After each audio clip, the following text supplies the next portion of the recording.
just had a bit of a haircut. Cut some of my hair off at the front and some off the end. So here's the resulting bits of hair that have been chopped off. And I know it's really weird, but I want to make paintbrushes with them.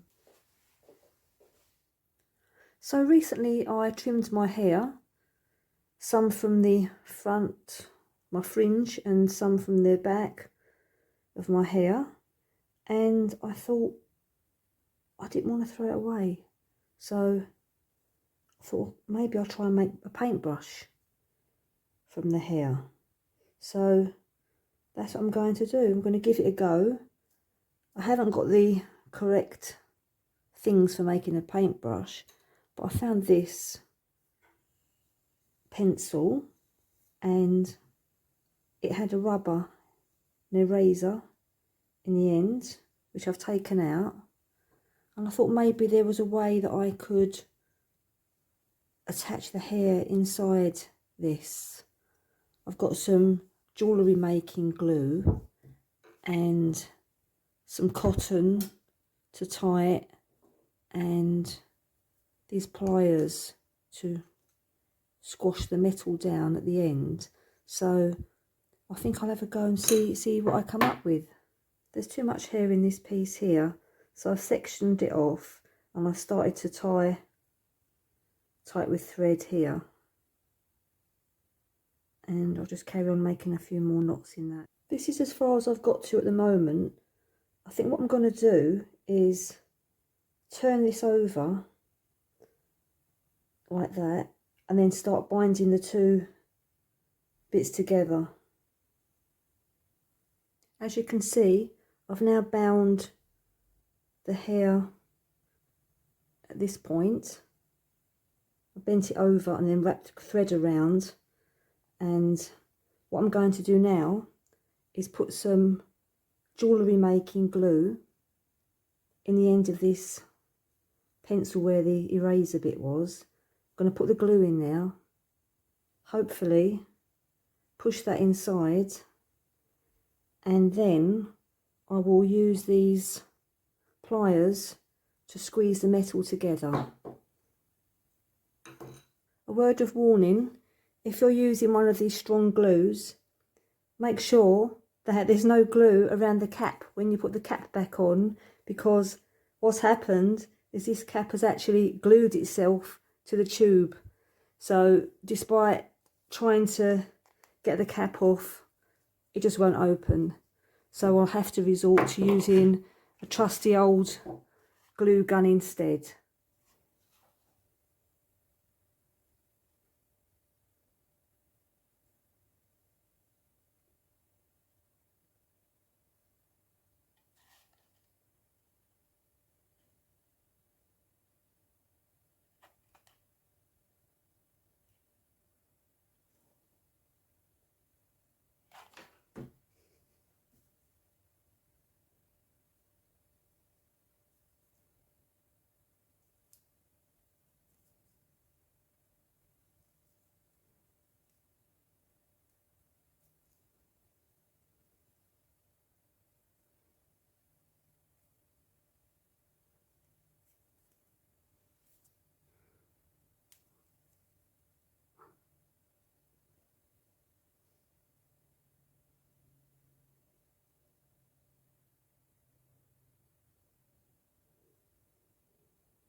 Right, I've squashed this down here, so it's holding the hair in place. But as you can see, I could have put a lot more hair in there, couldn't I? But it's trial and error, isn't it? So this has to cure, this glue, for I think about, well, quite a few hours. But in the meantime, I'm going to give this hair a little bit of a trim with my hairdressing scissors. and let's see how I get on with that. Right, I've squashed this down here, so it's holding the hair in place. But as you can see, I could have put a lot more hair in there, couldn't I? But it's trial and error, isn't it? So this has to cure, this glue, for I think about, well, quite a few hours. But in the meantime, I'm going to give this hair a little bit of a trim with my hairdressing scissors. And let's see how I get on with that. Well, I made this less than 5 minutes ago, and I'm so impatient just to see if it actually works.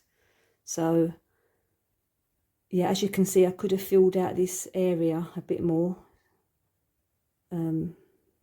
Anyway, it's all experimentation, isn't it? So that's my little bit of hair in the end of this. So there's not much hair there at all. So if I have a go at making this again, I need to make sure that there's enough hair in the brush.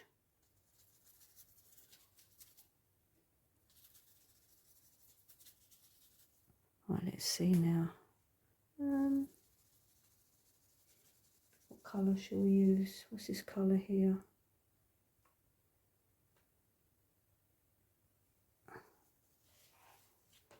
Well, as you can see,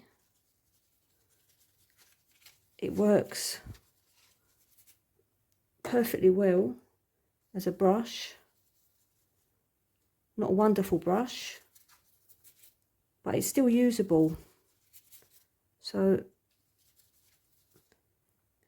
I suppose with a bit more experimentation, I could see what else, or what other brushes I could make from using my own hair. Now, I never thought I'd be saying that, but it's not wonderful to use because there's not actually enough hairs in the brush. But it's all right. It's okay if you haven't actually got a brush, but you are due for a haircut. Just save some of that hair and have a go at making your own brushes.